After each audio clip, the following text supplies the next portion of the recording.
ವೀಕ್ಷಕರೇ, ಸ್ನೇಹಿತರೆ ನಮಸ್ಕಾರ. ಎಲ್ರಿಗೂ ಕೂಡ ಇವತ್ತು ಸ್ನೇಹಿತರೆ ನಾನು ಸಿಂಪಲ್ಲಾಗಿ ದಿಢೀರವಾಗಿ ಪಲಾವ್ ರೆಸಿಪಿ ತೋರಿಸ್ತಾ ಇದ್ದೀನಿ. ನೋಡಿದ್ರೆ ತಿನ್ನಬೇಕಂತ ಅನಿಸುವಂಥ ಪಲಾವ್ ರೆಸಿಪಿ ಯಾವ ರೀತಿಯಾಗಿ ನಾನು ರೆಡಿ ಮಾಡಿದ್ದೀನಿ ಅಂತ ತೋರಿಸ್ಕೊಡ್ತೀನಿ. ಬನ್ನಿ ಸ್ನೇಹಿತರೆ, ನಮ್ಮ ವಿಡಿಯೋ ನಿಮ್ಮ ಹತ್ರ ಬಂದರೆ, ನಮ್ಮ ವಿಡಿಯೋ ನಿಮ್ಗೆ ಇಷ್ಟ ಆದರೆ ಲೈಕ್ ಆ್ಯಂಡ್ ಸಬ್ಸ್ಕ್ರೈಬ್ ಮಾಡಿ ಪೂರ್ತಿ ವಿಡಿಯೋ ನೋಡ್ಕೊಂಡು ಹೋಗಿ ಸ್ನೇಹಿತರೆ. ಹೊಸದಾಗಿರೋರು ಖಂಡಿತವಾಗಿ ಸಬ್ಸ್ಕ್ರೈಬ್ ಮಾಡ್ಕೊಂಡು ಹೋಗಿ. ಬನ್ನಿ ಮತ್ತೆ ಹಾಗೆ ತಡ ಮಾಡದೆ ತೋರಿಸ್ಕೊಡ್ತಾ ಇರುವಂಥ ಪಲಾವ್ ರೆಸಿಪಿ. ಫಸ್ಟು ಸ್ಟವ್ ಹಚ್ಕೊಂಡು ಅದ್ರ ಮೇಲೆ ಕುಕ್ಕರ್ ಇಟ್ಟಿದ್ದೀನಿ ನೋಡಿ. ಇವಾಗ ಕುಕ್ಕರ್ ಬಿಸಿ ಆಗಬೇಕು. ಕುಕ್ಕರ್ ಬಿಸಿ ಆದಮೇಲೆ ಅದಕ್ಕೆ ನಾನು ಎಣ್ಣೆ ಹಾಕ್ತಾ ಇರೋವಂಥದ್ದು, ನಾನು ಎಣ್ಣೆ ಯೂಸ್ ಮಾಡ್ತಾ ಇರುವಂಥದ್ದು 4 ಚಮಚದಷ್ಟು ನೋಡಿ. ಎಣ್ಣೆ ಪಲಾವ್ ಮಾಡುವಾಗ ಸ್ವಲ್ಪ ಜಾಸ್ತಿ ಕ್ವಾಂಟಿಟಿಲಿ ಬೇಕಾಗುತ್ತೆ, ಹಾಗಾಗಿ 4 ಚಮಚದಷ್ಟು ಎಣ್ಣೆ ಹಾಕಿದ್ದೀನಿ. ಹಾಗೆ ಪಲಾವ್ ಎಲೆ ಹಾಕ್ತಾ ಇರೋವಂಥದ್ದು. ಪಲಾವ್ ಎಲೆ ಹಾಕಿದ್ರೆ ಪಲಾವ್ ಎಲೆ ಎಣ್ಣೆಯಲ್ಲಿ ಹಾಕಿದ ತಕ್ಷಣ ಒಂಥರ ಸ್ಮೆಲ್ ಬರೋದಕ್ಕೆ ಸ್ಟಾರ್ಟ್ ಆಗುತ್ತೆ, ತುಂಬಾ ಸಖತ್ತಾಗಿ. ಹಾಗೆ ನಾನು ಇವಾಗ ಮಸಾಲೆ ಯೂಸ್ ಮಾಡ್ತಾ ಇರೋವಂಥದ್ದು ದಾಲ್ಚಿನ್ನಿ, ಲವಂಗ, ಶಾಜೀರ ಇವೆಲ್ಲ ಕೂಡ ಹಾಕ್ಕೊಂಡಿದ್ದೀನಿ ಮಸಾಲೆ. ಇದು ಕೂಡ ಎಣ್ಣೆಯಲ್ಲಿ ವಾಸನೆ ಬರಬೇಕು. ಆಮೇಲೆ ಹಾಕ್ತಾ ಇರೋಂಥದ್ದು ಸಾಸಿವೆ ಮತ್ತು ಜೀರಿಗೆ ಇವೆಲ್ಲ ಕೂಡ ಹಾಕ್ಕೊಂಡು ಚೆನ್ನಾಗಿ ಫ್ರೈ ಮಾಡ್ತಾ ಇರಬೇಕು. ಆಮೇಲೆ ನೋಡಿ ಈ ಥರ ನಾನೆಲ್ಲ ಕೂಡ ತರಕಾರಿ ಕಟ್ ಮಾಡಿದ್ದೀನಿ. ಫಸ್ಟು ಹಾಕ್ತಾ ಇರೋಂಥದ್ದು ಈರುಳ್ಳಿ ಸ್ವಲ್ಪ 2-3 ಕಟ್ ಮಾಡಿದ್ದೀನಿ. ನೀವು ಎಷ್ಟು ಬೇಕಷ್ಟನ್ನು ಕಟ್ ಮಾಡ್ಕೊಳ್ಳಿ. ಆಮೇಲೆ ಈರುಳ್ಳಿ ಹಾಕಿದ್ದೀನಿ. ಆಮೇಲೆ ಈರುಳ್ಳಿ ಚೆನ್ನಾಗಿ ಎಣ್ಣೆಯಲ್ಲಿ ಈ ಥರ ಫ್ರೈ ಮಾಡ್ತಾ ಇರಬೇಕು. ಅದ್ರ ಜೊತೆಗೆ ಫ್ರೈ ಮಾಡೋದಕ್ಕೆ ನಾನು ಇವಾಗ ಮೆಣಸಿನ್ಕಾಯಿ ಕೂಡ ಹಾಕ್ತಾಯಿದ್ದೀನಿ. ಮೆಣಸಿನ್ಕಾಯಿ ಕೂಡ ಉದ್ದವಾಗಿ ಹೆಚ್ಕೊಂಡಿದ್ದೀನಿ. ಆಮೇಲೆ ಈ ಕಡೆ ಬೆಳ್ಳುಳ್ಳಿ ಕಟ್ ಮಾಡಿದ್ದೀನಿ ನೋಡಿ, ಉದ್ದಕ್ಕೆ ಬೆಳ್ಳುಳ್ಳಿ ಕಟ್ ಮಾಡಿರೋವಂಥದ್ದು. ಹಾಗೆ ಸಿಮ್ಲಾ ಮಿರ್ಚ್ ಇದು ಕೂಡ ಅದರ ಜೊತೆಗೆ ಹಾಕಿದ್ದೀವಿ ಅಂದರೆ ಚೆನ್ನಾಗಿ ಫ್ರೈ ಆಗುತ್ತೆ.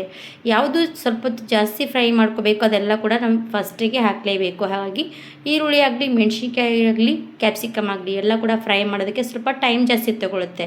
ಆಮೇಲೆ ಈ ಕಡೆ ಹಾಕ್ತಾ ಇರೋಂಥದ್ದು ಕಡಲೆಬೇಳೆ ಮತ್ತು ಅದಕ್ಕೆ ಸ್ವಲ್ಪ ಕರಿಬೇವು ಹಾಗೆ ಶೇಂಗಾ ಕಾಳು ಇವಿಷ್ಟು ಹಾಕಿದ್ರೆ ಸೂಪರಾಗಿ ಟೇಸ್ಟ್ ಇರುತ್ತೆ. ಯಾಕಂದರೆ ಬಾಯಲ್ಲಿ ತಿಂತಾ ಇರುವಾಗ ಸಖತ್ ಟೇಸ್ಟ್ ಕೊಡುತ್ತೆ. ಆಮೇಲೆ ಹಾಕ್ತಾ ಇರೋಂಥದ್ದು ಕ್ಯಾರೆಟ್, ಆಲೂಗಡ್ಡೆ, ನಿಮಗೆ ತರಕಾರಿ ಏನಿಷ್ಟ ಅದೆಲ್ಲ ಕೂಡ ಅದರಲ್ಲಿ ಹಾಕ್ಕೊಂಡು ತೊಗೊಳ್ಳಿ. ಯಾಕಂದರೆ ಎಷ್ಟು ವೆಜಿಟೇಬಲ್ ಇರುತ್ತೆ ಅಷ್ಟು ಸಖತ್ತಾಗಿ ಪಲಾವ್ ರೆಡಿ ಆಗುತ್ತೆ. ನನ್ನ ಹತ್ರ ಇರುವಂಥ ತರಕಾರಿ ಎಲ್ಲ ಕೂಡ ಹಾಕಿದ್ದೀನಿ. ನಿಮ್ಮ ಹತ್ರ ಇರುವಂಥ ತರಕಾರಿ ನೀವು ಇದಕ್ಕೆ ಹಾಕ್ಕೊಳ್ಳಿ. ಇವಾಗ ಇವೆಲ್ಲ ಕೂಡ ತರಕಾರಿ ಎಣ್ಣೆಯಲ್ಲಿ ಫ್ರೈ ಆಗ್ತಾ ಇರಬೇಕು.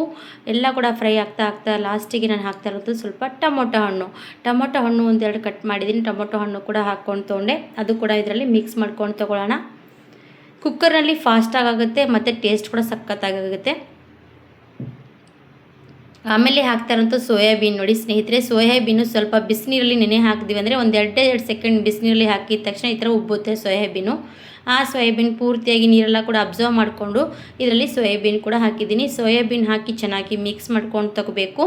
ಅದು ಕೂಡ ಮಿಕ್ಸ್ ಆದಮೇಲೆ ನಾನು ಇದಕ್ಕೆ ಅರಿಶಿಣದ ಪುಡಿ ಮತ್ತು ನೋಡಿ ಈ ಥರ ನಾನು ಕೆಂಪು ಖಾರ ಕೂಡ ಹಾಕ್ತಾಯಿದ್ದೀನಿ. ನಿಮಗೆ ಖಾರ ನೋಡ್ಕೊಂಡು ಹಾಕ್ಕೊಳ್ಳಿ. ಯಾಕಂದರೆ ಆಲ್ರೆಡಿ ಫಸ್ಟು ಮೆಣಸಿನ್ಕಾಯಿ ಕೂಡ ಹಾಕಿದ್ದೀನಿ. ಹಾಗಾಗಿ ಖಾರ ಸ್ವಲ್ಪ ಕಡಿಮೆ ಜಾಸ್ತಿ ನಿಮಗೆ ಇಷ್ಟ ಇದ್ದರೆ ಕಡಿಮೆ ಜಾಸ್ತಿ ಹಾಕ್ಕೊಳ್ಳಿ. ಇವಾಗ ಇದೆಲ್ಲ ಕೂಡ ಹಾಕಿದ್ದೀನಿ. ಮಸಾಲೆ ಚೆನ್ನಾಗಿ ಮಿಕ್ಸ್ ಮಾಡಬೇಕು. ಫಸ್ಟು ಈ ಥರ ಸೋಯಾಬೀನ್ ಆಗಲಿ, ಆಲೂಗಡ್ಡೆ ಆಗಲಿ, ಮೆಣಸಿನ್ಕಾಯಿ ಆಗಲಿ ಎಲ್ಲ ಕಡೆ ಎಣ್ಣೆಯಲ್ಲಿ ಮಿಕ್ಸ್ ಆಗಬೇಕು. ಆ ಥರ ಮಿಕ್ಸ್ ಮಾಡ್ಕೊಂಡು ತೊಗೊಳ್ಳಿ. ಈ ಥರ ಚೆನ್ನಾಗಿ ಸ್ವಲ್ಪ ಹೊತ್ತು ಎಣ್ಣೆಯಲ್ಲಿ ಚೆನ್ನಾಗಿ ಬೇಯಬೇಕು. ಅಲ್ಲಿವರು ಸಣ್ಣ ಫ್ಲೇಮಲ್ಲಿ ಇಟ್ಕೊಂಡು ಚೆನ್ನಾಗಿ ಬೇಯ್ತಾ ಇರಲಿ. ಸಖತ್ ಟೇಸ್ಟಿಯಾಗಿ ಸಿಂಪಲ್ಲಾಗಿ ಈ ಥರವಾಗಿ ಪಲಾವ್ ರೆಡಿ ಮಾಡ್ಬೋದು ಸ್ನೇಹಿತರೆ. ಯಾರಾದರೂ ನೆಂಟರು ಬೀಗರು ಮನೆಗೆ ಬಂದರೆ ಈಸಿಯಾಗಿ ಪಲಾವ್ ರೆಸಿಪಿ ಮಾಡಿಕೊಂಡು ತಿಂದು ನೋಡಿ, ಸಖತ್ ರುಚಿ ಇರುತ್ತೆ. ಆಮೇಲೆ ಹಾಕ್ತಾ ಇರೋವಂಥದ್ದು ನಾನು ಇದಕ್ಕೆ 1 ಬಟ್ಲಷ್ಟು ಮೊಸರು ಹಾಕ್ತಾಯಿದ್ದೀನಿ. ಗಟ್ಟಿ ಮೊಸರು ತೊಗೊಂಡಿದ್ದೀನಿ, ಹುಳಿ ಇರಬಾರ್ದು. ಫ್ರೆಶ್ ಆಗಿರುವಂಥ ಮೊಸರು ತೊಗೊಂಡಿದ್ದೀನಿ, ಗಟ್ಟಿಯಾಗಿರುವಂಥದ್ದು. ಅದು ಮೊಸರು ಕೂಡ ಅದರಲ್ಲಿ ಹಾಕ್ಕೊಂಡು ಸ್ಪೀಡಾಗಿ ಕಲಿಸ್ಕೊಳ್ಳಿ. ಯಾಕಂದರೆ ಮೊಸರು ಸ್ಪೀಡಾಗಿ ಕಲಿಸ್ಕೊಂಡ್ರೆ ಸ್ವಲ್ಪ ಗಂಟಾಗಲ್ಲ. ಹಾಗಾಗಿ ಸ್ವಲ್ಪ ಸ್ಪೀಡಾಗಿ ಕಲಿಸ್ಕೋಬೇಕು. ಯಾಕಂದರೆ ಸ್ವಲ್ಪ ಕೂಡ ಮೊಸರು ಒಡಿಬಾರ್ದು.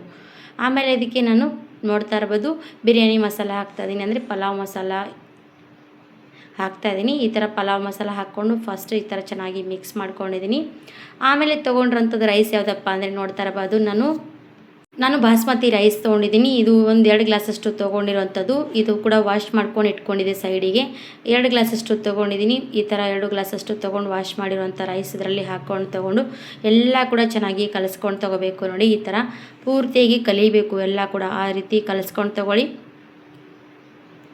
ಯಾಕಂದರೆ ಮಸಾಲೆ ಆಗಲಿ ಏನಾಗಲಿ ಎಲ್ಲ ಕಡೆ ಅಬ್ಸರ್ವ್ ಆಗಬೇಕಲ್ವ. ಹಾಗಾಗಿ ಎಲ್ಲ ಕಡೆ ಕಲಿಸ್ಕೊಂಡು ತೊಗೊಂಡಾಮೇಲೆ ಇವಾಗ ಅದಕ್ಕೆ ನೀರು ಹಾಕ್ತಾಯಿದ್ದೀನಿ. ನಾನು 2 ಲೋಟದಷ್ಟು ಅಕ್ಕಿ ತೊಗೊಂಡ್ರೆ ನಾನು ಅದಕ್ಕೆ ಆಲ್ಮೋಸ್ಟ್ ಏನು ಸ್ನೇಹಿತರೆ ಅಂದರೆ 2 ಗ್ಲಾಸಷ್ಟು ಅಕ್ಕಿಗೆ ನಾನು 3 ಗ್ಲಾಸ್ ಕಡಿಮೆನೇ ಹಾಕ್ತಾಯಿದ್ದೀನಿ, ಅಂದರೆ 2.5 ಗ್ಲಾಸಷ್ಟು ನೀರನ್ನು ಹಾಕ್ತಾಯಿದ್ದೀನಿ.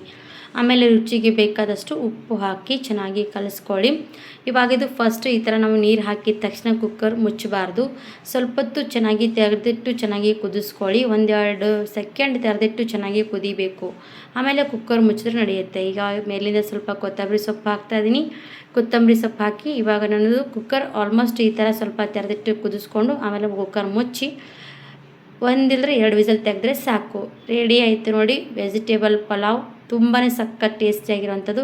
ನೀವು ಕೂಡ ಒಂದು ಸರ್ತಿ ಟ್ರೈ ಮಾಡಿ. ನಿಮಗೂ ಕೂಡ ಈ ಥರ ವೆಜಿಟೇಬಲ್ ಪಲಾವ್ ಇಷ್ಟ ಆದರೆ ಖಂಡಿತವಾಗಿ ಫಾಲೋ ಮಾಡಿ, ಲೈಕ್ ಮಾಡಿ, ಸಬ್ಸ್ಕ್ರೈಬ್ ಮಾಡಿ ಅಂತ ಶೇರ್ ಮಾಡಿ ಅಂತ ಕೇಳ್ಕೊಳ್ತೀನಿ. ಈ ಥರ ಸಖತ್ ಟೇಸ್ಟಿಯಾಗಿರೋಂಥ ಪಲಾವ್ ರೆಡಿ ಆಯ್ತು ನೋಡಿ. ಎಷ್ಟು ಪರ್ಫೆಕ್ಟಾಗಿ ಮಿಕ್ಸ್ ಮಾಡಿರುವಂಥದ್ದು. ಹಾಗಿದ್ರೆ ಖಂಡಿತವಾಗಿ ಮಿಸ್ ಮಾಡದೆ ಟ್ರೈ ಮಾಡಿ. ನಮ್ಮ ವಿಡಿಯೋ ಇಷ್ಟ ಆದರೆ ಲೈಕ್ ಆ್ಯಂಡ್ ಸಬ್ಸ್ಕ್ರೈಬ್. ಧನ್ಯವಾದ.